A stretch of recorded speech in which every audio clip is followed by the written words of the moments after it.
叶晨没想到，看起来柔弱青涩的林婉儿，胆子竟然这么大。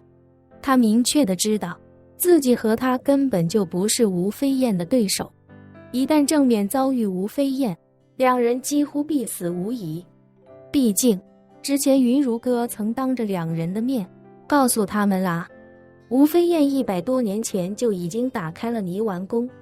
也就是说，他100年前的实力就比现在的叶晨要强得多。可即便如此，林婉儿竟然还要冒险。要知道，这种事情一旦玩脱了，那是会要命的。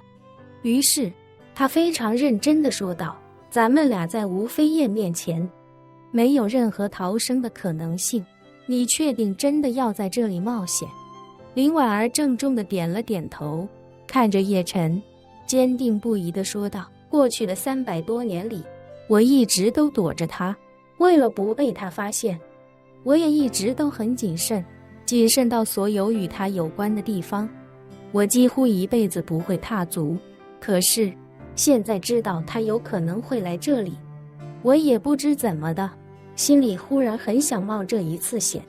叶晨听得瞠目结舌，忍不住道：“你这是叛逆期来的晚了一些吧？”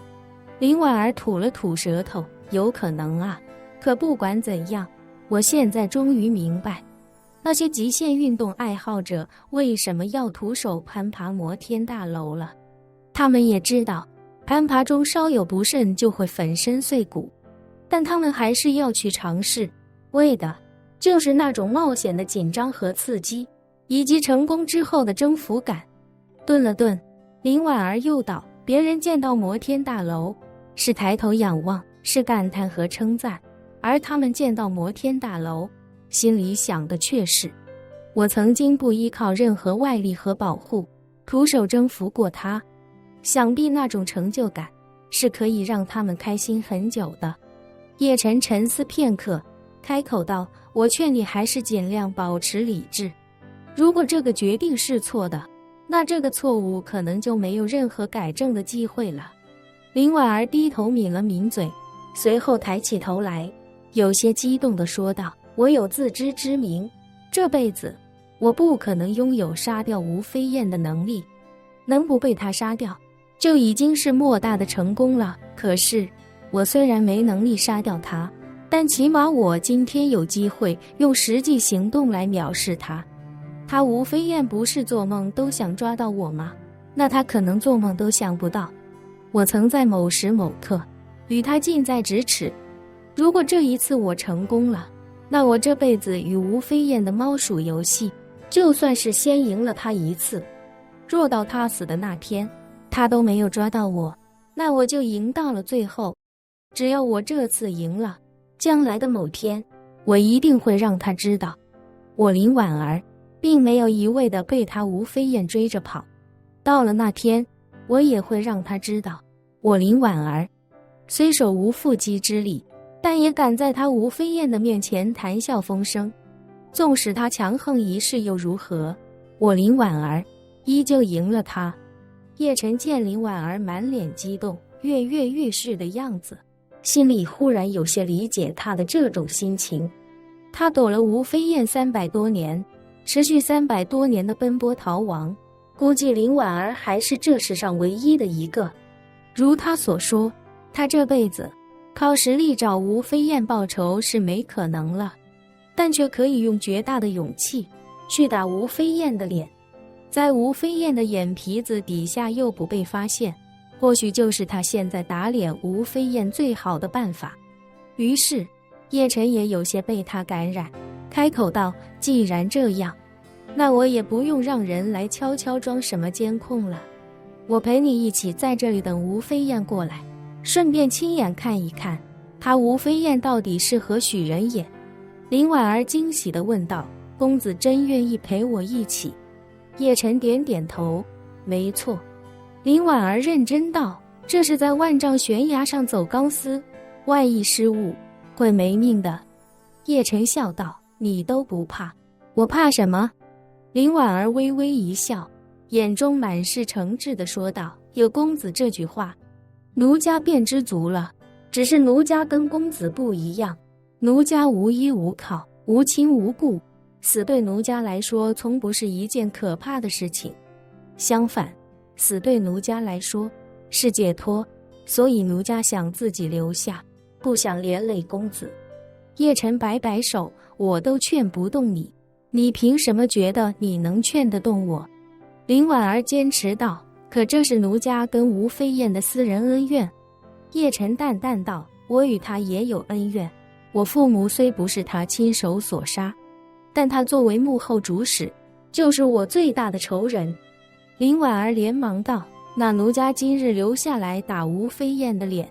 公子将来再另找机会要吴飞燕的命，我俩这样分工总可以吧？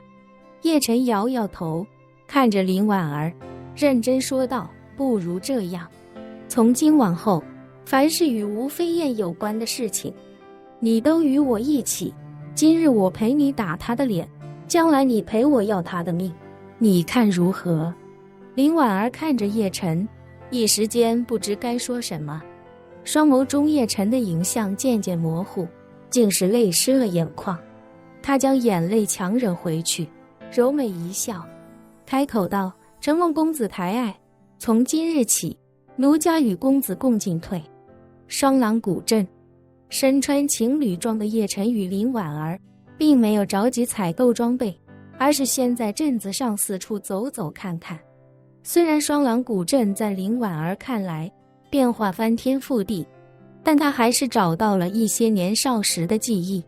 她找到了年少时曾走过的一座石桥，惊喜地拉起叶晨的手，激动地对他说，亲爱的，这座桥我小时候走过几次。叶晨惊讶地问，确定是这座桥吗？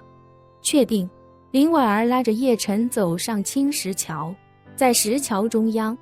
指着一块豁口的青石板，向叶晨介绍道，这块残缺是一匹惊了的马儿闯下的祸，它的主人是一个石匠，那日来给双廊的土司新宅送2尊石雕，结果马儿上这座拱桥有些吃力，那石匠便狠抽了马儿几鞭，马儿着急，皮子一滑，险些摔倒，然后便疯了似的挣扎着往前跑，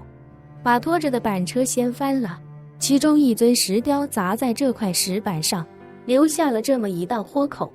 说着，林婉儿又道，刚好那日我随外公从大理古城过来给这里的土司道喜，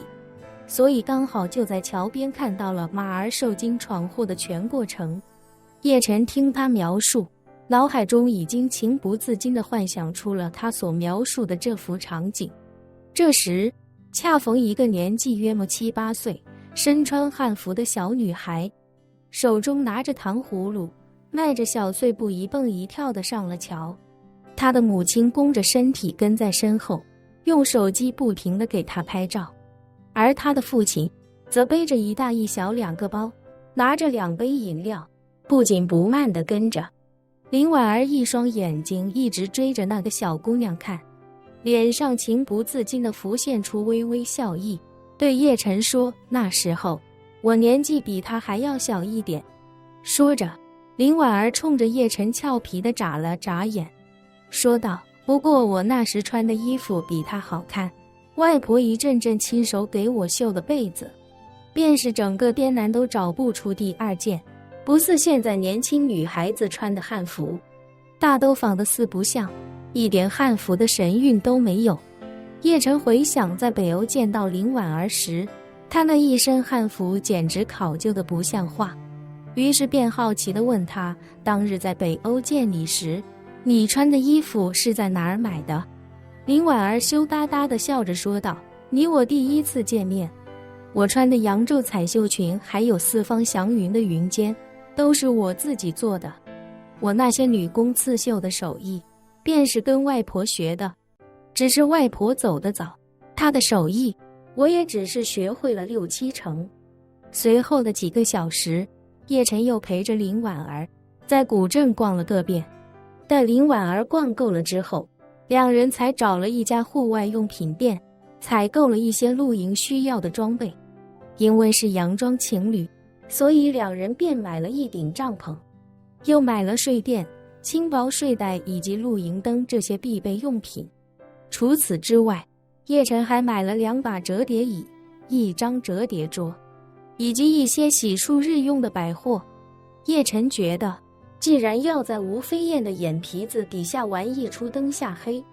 那就必须跟之前那帮打算在龟背山露营的户外爱好者打好关系，融入到他们的圈子里，也能更好地帮自己和林婉儿做好掩饰。于是他便多买了一些高档烈酒以及新鲜食材，打算回去就先跟那帮人混个脸熟。他推测，吴飞燕如果来双廊，那他抵达的时间大概率是今天夜里到明天上午，正好那帮人今晚在这里露营，晚上自己跟他们喝上几杯，这样一来，估摸着他们明天也不可能一早起来就走，多些人也自然就多些掩护。2人带着采购的装备重新回到龟背山的时候，时间已经到了临近傍晚。先前来的那帮户外爱好者又叫来了一些驴友，一行人搭了8顶帐篷，此刻正一边欣赏夕阳，一边准备晚餐。见叶晨与林婉儿带着一大堆装备返回，先前被称作老胡的小伙子主动对2人说道：“哥们儿，我们刚才还说你们可能不过来了，没想到你们还真来了。”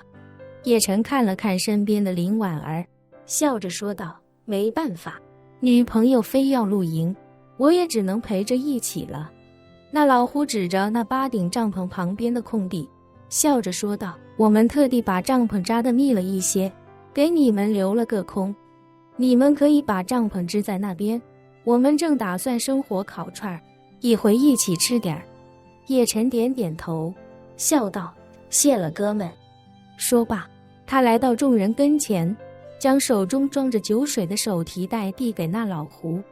笑道：“我本来就打算找你们蹭饭呢，所以特地买了几瓶酒，晚上大家一起喝。”老胡哈哈一笑，顺手从旁边的草地里抽出一把木吉他，乐呵呵地说道：“好啊，晚上一起喝酒吃肉，吃完饭咱们搞个篝火晚会，